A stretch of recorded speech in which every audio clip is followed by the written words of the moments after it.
বর্তমান পরিস্থিতিতে ইউরোপে ঢোকা কতটুকু সহজ? ইউরোপে যদি আসতে হয় তাহলে কোন ভিসায়, কোন মাধ্যমে, কোন পদ্ধতিতে সহজে আমরা ঢুকতে পারবো সেই বিষয়টাই আজকে আলোচনা করব ভিডিওতে। কথা বলবো ইটালি সম্পর্কে এবং বলকান কান্ট্রি আপনার সার্বিয়া এবং আলবেনিয়া সম্পর্কে কিছু ভুল ধারণা আছে সেগুলো আমি একটু ক্লিয়ার করতে চাই। দয়া করে পুরো ভিডিওটা দেখবেন। মূল বিষয়ে যাওয়ার আগে একটা কথা শুধু বলতে চাই, দেশের অবস্থা কিন্তু আবার একটু হইলেও খারাপের দিকে যাচ্ছে। আপনারা সবাই সাবধানে থাকবেন। আর আপনাদের উদ্দেশ্যে বলবো যে আপনারা যা করতেছেন করেন। আমার ছোট বড় ভাই বোনেরা আমরা হয়তোবা ফিজিক্যালি সেখানে থেকে সাপোর্ট দিতে পারতেছি না, কিন্তু আমি সারা দুনিয়া যত প্রবাসী আছে, প্রায় 1.5 কোটি প্রবাসী আজকে বিদেশের মাটিতে আছে, সবাই আপনাদের সাপোর্টে আছে, সবাই আপনাদেরকে সাহায্য সহযোগিতা করবে। আগে দেশটা শান্ত হোক। আপনারা যদি বিদেশ আসতে চান সবাই সবার পজিশন থেকে ইনশাল্লাহ আপনাদেরকে সাহায্য সহযোগিতা করবে। ইভেন আমি নিজে করব আপনাদেরকে, যারা স্টুডেন্ট ভিসায় আসতে চায় আমি নিজে, একটা টাকাও লাগবে না, আমার কোনো খরচ লাগবে, আমি আপনাদেরকে যতটুকু সম্ভব আমি হেল্প করার চেষ্টা করবো আপনাদেরকে। আপনারা শুধু সামনে আগে যান, নিজের জায়গা থেকে আগে নিজেকে সেভ করেন, তারপরে আপনারা দেশটাকে একটা ভালো পর্যায়ে নিয়ে যান। আপনাদের প্রতি আমাদের সর্বাত্মক সাপোর্ট থাকবে। এখন মূল বিষয়ে আসা যাক। সবার প্রথম বিষয় যেটা বলতে চেয়েছিলাম যে আপনার ইউরোপে ঢোকা এখন কতটুকু সহজ। দেখেন, সব একেবারে মেইন কথা হলো বর্তমানে ইউরোপে ঢোকা সব থেকে কঠিন।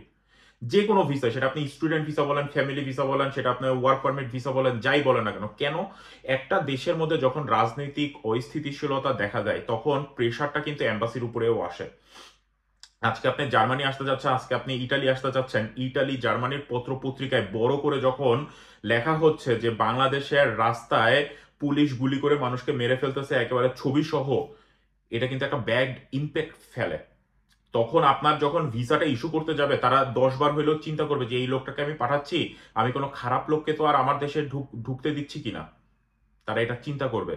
এই কারণে বর্তমানে ভিসার হার অনেক নেমে যাবে। এটা একেবারে সত্যি কথা, আপনারা নিজেরাও একটু লজিক্যাল যদি চিন্তা করেন, এটা একেবারে সত্যি কথা। ইম্প্যাক্ট অবশ্যই পড়বে, কিন্তু একটা জিনিস ভালো যে আপনার ভিএফএস গ্লোবাল থেকে ইটালি বিষয়ে যদি কথা বলতে যাই, ভিএফএস গ্লোবাল নতুন করে তাদের আপডেট দিছে যে তারা আবার সেই 8:30 থেকে 4:30 পর্যন্ত তারা অফিস খোলা রাখবে এবং আপনার 8:30 থেকে প্রায় 1:30 পর্যন্ত আপনার সব ফাইল আপনারা সাবমিশন করতে পারবেন, সবকিছু আর কি নর্মালের মতো চলে যাবে। কিন্তু আজকে যে পরিস্থিতি দেখলাম হঠাৎ করে জুলাই মাসের শেষ দিনে, আমরা এখন মানে বলতে পারি ব্ল্যাডি জুলাই। আসলে ব্ল্যাডি বলতে আমি রক্তাক্ত জুলাই বলতেছি, খারাপ অর্থে ব্যবহার করতেছি না। এই জুলাই মাসটা কিভাবে গেল ভাই, জানি না কতটুকু আমরা ঘুমাইতে পারছি আপনাদের জন্য অ্যাটলিস্ট। যাই হোক, ওইটা ব্যাপার না। এখন কথা হইলো যে আপনার জুলাই মাস চলে যাচ্ছে, তারা একটা আপডেট দিছে যে আপনার নর্মালে চলে যাবে, কিন্তু এই আবার যে পরিস্থিতি খারাপের দিকে যদি চলে যায় তারা আবার ভিএফএস গ্লোবালের কার্যক্রম বন্ধ করে দিবে অথবা সময় কমায় নিয়ে আসবে। এরকম মানে অবস্থা যত খারাপের দিকে যাবে আপনাদের ভিসার অবস্থা ও সাথে পাশাপাশি খারাপের দিকে যাইতে থাকবে। দ্বিতীয় বিষয়টা হইলো গিয়ে আপনার বলকান অঞ্চল নিয়ে আমাদের মধ্যে একটা, আমি আলবেনিয়ার একটা সিরিজ শুরু করছিলাম, আমার ভিডিও সবকিছু তৈরি করা, কিন্তু আসলে এই সময়ের মধ্যে এই ধরনের ভিডিও আমি মানে দিতে চাচ্ছি না। আমি চাই আপনাদের সাথে কথা বলতে, কিন্তু সব কথা মন খুলে বলতেও পারতেছি না আপনাদের সাথে, আপনারা নিজেরাও বুঝেন। যাই হোক, বলকান অঞ্চল নিয়ে ঝামেলা হইলো যে আপনার সার্বিয়া এবং আলবেনিয়ায় বর্তমানে কিন্তু সার্বিয়ার ক্ষেত্রেও আপনার অনেক প্রচুর এত প্রতারণা ভরে গেছে, আপনি বিশ্বাস করবেন না, এত প্রতারণা ভরে গেছে। একটা ভিসা দেখায় 100-150 লোকের কাছ থেকে আপনার টাকা নিচ্ছে। একটা একটা একটা একটা জরিপ আপনাদেরকে শুধু বলি, এটা কোনো অফিসিয়াল না, এটা আনঅফিসিয়ালি আমি শুনেছি। শুধুমাত্র বলকান অঞ্চল সার্বিয়ার জন্য ঢাকায় অবস্থিত যতগুলো এজেন্সি আছে তা সেখানে নাকি 20,000-এর উপরে ফাইল জমা দেওয়া। এখন আপনি চিন্তা করেন গত 3-4 বছরে মাত্র 650-র মতো মানুষ আসতে পারছে সার্বিয়াতে, সেখানে নাকি অলরেডি 20,000-এর মতো কাগজ জমা দেওয়া, এক একটা এজেন্সিতে 100, 150, 200 এইভাবে কাগজ জমা দেওয়া। এটা এটা অবিশ্বাস্য।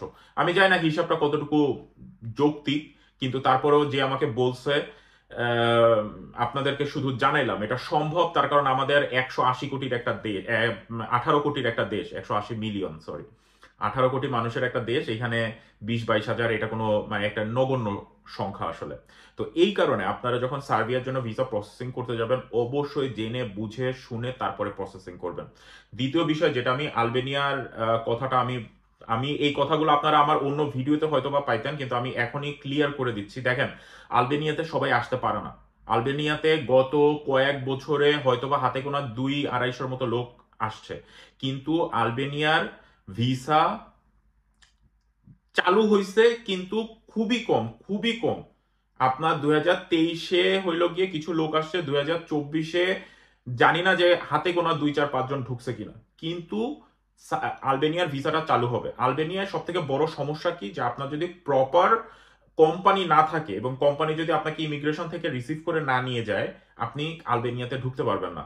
এখানে সব থেকে বড় সমস্যা, এখানে এটা নর্থ মেসিডোনিয়ার জন্য একই সমস্যা। নর্থ মেসিডোনিয়া, আলবেনিয়া, যেই কোম্পানি আপনাকে আনতেছে ওই কোম্পানি থেকে যদি আপনি ভেগে চলে যান, তখন ওই কোম্পানির বিরুদ্ধে সরকার একটা পদক্ষেপ নেয়, যেই কারণে কোম্পানি অ্যাটলিস্ট থার্ড কান্ট্রি থেকে না পারতে তারা লোক ইম্পোর্ট করে না। কিন্তু কিছু রুলসের চেঞ্জ আসতেছে এবং আমরা আশা করতেছি যে ভবিষ্যতে আপনার আলবেনিয়াতেও মোটামুটি ভালো অ্যামাউন্টের মানুষ ঢুকতে পারবে, এটা আশা করতেছি। সেই কারণে এই ভিডিওগুলো বানানো, এবং আপনাদের অবশ্যই দেখতে হবে, সরাসরি কাউকে বিশ্বাস করবেন না। বলবেন যে তুমি আমার ভিসা করা দাও, তারপর আমি টাকা পয়সা ম্যানেজ করতেছি। তার কারণ তা তো আবেদন করতে কোনো টাকা লাগতেছে না, তুমি ওয়ার্ক পারমিট আনো, সবকিছু আনো, আর তারপর আমি টাকা পয়সার তোমার আমি ম্যানেজ করে দিচ্ছি। ঠিক আছে, আপনি হাতে নামমাত্র 10-20 হাজার টাকা আপনি তাহলে দিতে পারেন, সবকিছুই ঠিক আছে, কিন্তু টাকা পয়সা সব ভিসা হওয়ার পরে, এবং সব দলিল দস্তাবেজ ওই এলাকার এমপি, মন্ত্রী, ওই এলাকার চেয়ারম্যান, বড় যেই হনু, যে হোমরা চোমরা ব্যক্তি আছে, তাদেরকে সাক্ষী রেখে তারপরে হইলো গিয়ে আপনি একটা কন্ট্রাক্ট পেপার সাইন করবেন, একটা স্টাম্পে উভয় পক্ষের সাইন নিয়ে, তারপরে যাতে আপনার টাকাটা মাইন না যায়। তার কারণ এইখানে হিসাব করবেন অ্যাটলিস্ট 95% মানুষের টাকা মাইট যাবে। 100 জনের মধ্যে হয়তো বা 5 জন মানুষ আসতে পারবে, 95 জনের টাকা মাইট যাবে। তো কম্পিটিশনটা কি পরিমাণ আপনারা হিসাব করে তারপরে টাকা পয়সা লেনদেন করবেন। সার্বিয়া, আলবেনিয়ার কথা শুনেই একেবারে চোখ বন্ধ করে লাভ দিয়ে পড়বেন না। এটা গেল।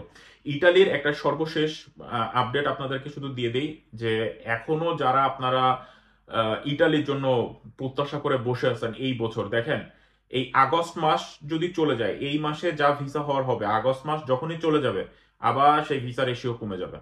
রেশিও কমে যাবে বলতে মানে ভিসা দেওয়ার হার কমে যাবে, কিন্তু এটা আপনারা মাথায় রাখেন। এটা আমার ব্যক্তিগত মতামত, কিন্তু তারপরেও আপনারা হিসাব করে দেখেন, মানে বাংলাদেশ থেকে ভিসা খুবই কম মানুষ পাবে। এরপরের বিষয়টা হইলো, এখন ইউরোপে ঢোকা সব থেকে ইজি ওয়ে কোনটা? একটাই ইজি ওয়ে, সেটা হলো student visa. Student visa, student visa, student visa. যারা স্টুডেন্ট আছেন তাদের জন্য বেস্ট অপশন এখন স্টুডেন্ট ভিসা।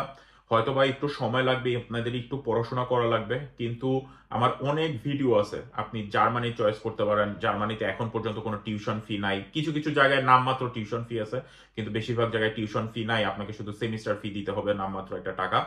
তা বাদে আপনাদের যদি রেজাল্ট ভালো না হয়, আপনারা আইএলটিএস সহ অথবা আইএলটিএস ছাড়া আপনারা হাঙ্গেরি এবং রোমানিয়ার জন্য ট্রাই করতে পারেন। পাশাপাশি আপনাদের আইএলটিএস দেওয়া যদি থাকে, তাহলে কম টাকায় যদি আসতে চান, আপনারা পোল্যান্ডের জন্য ট্রাই করতে পারেন, আপনারা পর্তুগালের জন্য ট্রাই করতে পারেন, আপনারা লিথুনিয়ার জন্য, লাটভিয়ার জন্য ট্রাই করতে পারেন। লাটভিয়াতে খুবই কম, এস্তোনিয়াতেও খুবই কম, কিন্তু এই কান্ট্রি ম্যাক্সিমাম আপনারা রোমানিয়া এবং বুলগেরিয়া পাশাপাশি ট্রাই করেন। রোমানিয়া, বুলগেরিয়া এবং হাঙ্গেরি, এই 3টা দেশের জন্য ট্রাই করেন যাদের পয়েন্ট কম আছে, মানে সিজিপিএ একটু খারাপের দিকে আছে, তারা ব্যাচেলর এবং মাস্টার্সের জন্য কিন্তু এই 3টা কান্ট্রি সিলেক্ট করতে পারেন। এখানে কম খরচে আপনারা অ্যাটলিস্ট ইউরোপে ঢুকতে পারবেন। পড়াশোনা করবেন করবেন না সেগুলো আপনাদের ডিসিশন, সেগুলো পরবর্তী ডিসিশন, কিন্তু আপনারা যদি ইউরোপে ঢুকতে চান, আপনারা স্টুডেন্ট ভিসায় ঢোকেন, এটা হলো বর্তমানে সব থেকে ইজি ওয়ে হবে। ওয়ার্ক ভিসায় আসতে গেলে আপনাদের টাকা পয়সা মাইট যাওয়ার একটা চান্স থাকে, এটাই। যাই হোক, কথা আর আজকে বাড়াইলাম না, আমি পরিশেষে শুধু বলতে চাই, বাংলাদেশে যা হচ্ছে এটা কখনোই আমাদের কাম্য না। আমরা চাই যত তাড়াতাড়ি সম্ভব ভাই একটা একটা সলিউশনে আসা উচিত। ঠিক আছে, একটা সলিউশনে আসা উচিত, এবং আশা করি যে আল্লাহ তার সদয় দৃষ্টি দিবে। কিভাবে সেই দৃষ্টি দিবে আমি জানি না, তার কারণ কোনো কিছুই কখনোই আপনার মানে ভালো কিছু ভালোভাবে অনেক সময় হয় না, খারাপের মাধ্যমে একটা ভালো জিনিসের উদয় হয়। তো আমরা ইনশাল্লাহ সেই ভালো দিনটার আশায় থাকতেছি। আল্লাহ সদয় দৃষ্টি দিবে আমাদের বাংলাদেশের উপরে, এটাই আমাদের সকলের কাম্য। দোয়া করবেন আমার জন্য, কোনো কিছু ভুল ত্রুটি হইলে অবশ্যই মাফ করে দিবেন। ভালো থাকবেন সবাই, আল্লাহ হাফেজ, আসসালামু আলাইকুম।